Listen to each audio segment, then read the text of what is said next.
Being a mom is the most wonderful gift I have ever been given. I know every mother feels that way.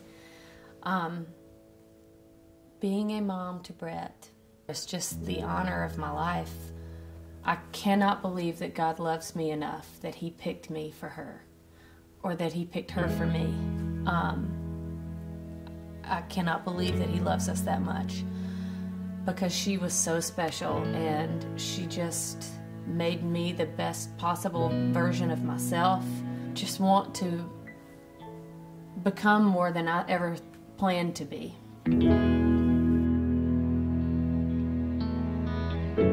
Well, we wanted kids early. There was no doubt about that. Even on our honeymoon, we discussed when we were going to start trying.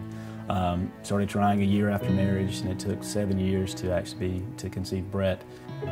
We struggled to conceive, and we had several rounds of IUI with fertility specialists, and Brett was our first round of IVF. We had a feeling that we would have a girl first, and even picked her name 5 years before we were expecting her, and just had all the aspirations in the world for her life and for all that she'd be able to accomplish.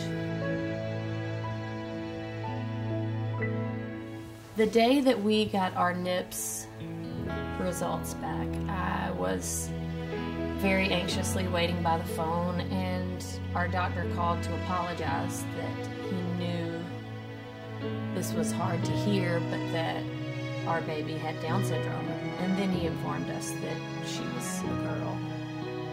And it's just one of those things. I was completely uneducated. I like to say now, I was not lucky enough to be exposed to someone who had Down syndrome. I only knew what I thought they could not do. Honestly, one of the biggest regrets of my life is the time that I spent worrying about those things. She was going to be different, but in every perfect way possible. I adored every bit of her having Down syndrome. It was actually the same doctor that confirmed that we had Down syndrome. We went back and did another echo, and he said, I think there could be a possible complete ABSD, but I'm not real sure. And very common amongst children with Down syndrome. And we went through, and basically the ABSD is, instead of 4 distinct chambers of the heart, you have 2. It's also known as AV canal defect. For someone like us who are complete laymen when it comes to the anatomy of the hearts, he drew out what the defect was, how we fix it, and what to expect. We knew that it was going to be open heart surgery, but we knew we had the right team, we were at the right place, and there was still some anxiety, but also a sense of calm in the fact that, yes, your child is going to have open heart surgery, but you feel like you were put in that place for a reason. The hope for a family of a patient living with congenital heart disease is that they will have as close to a normal, healthy, active life as they want. For us, it was to watch Brett grow and to defy all the odds and to be a regular kid, and for her to be able to play whatever sport she wanted, for her to be able to play anything with us as much as she wanted. We wanted for her to just have a long, fruitful life. Your whole world just changes. It's not about you anymore. It's not about my wife anymore to an extent. It's about that baby girl they were holding. And as a father, that's all you think about is you're a family now. You have a child, you have your wife, and your job is to protect them. So you're scared to death because some things are out of your control, but yet you have her in your arms. So the world can just stop turning. It really doesn't matter. We were in the NICU with Brett for 25 days, and we were able to go home at the beginning of August 2016. And those months at home with Brett, we were there at home for 3 months with her. Hands down, best 3 months of our lives, no doubt. We knew that Brett's open heart surgery needed to take place somewhere between 4 and 6 months, generally, depending on how well she was tolerating her current anatomy. So our goal for that time that we were at home was to keep her well, because she could not go into surgery sick. So the week we had been scheduled for the surgery in early November, and Brett got a cold and we had to reschedule, and we ended up rescheduling for sometime in December. But her cold just didn't seem to go away, and so we went back to the pediatrician, got put on a different antibiotic.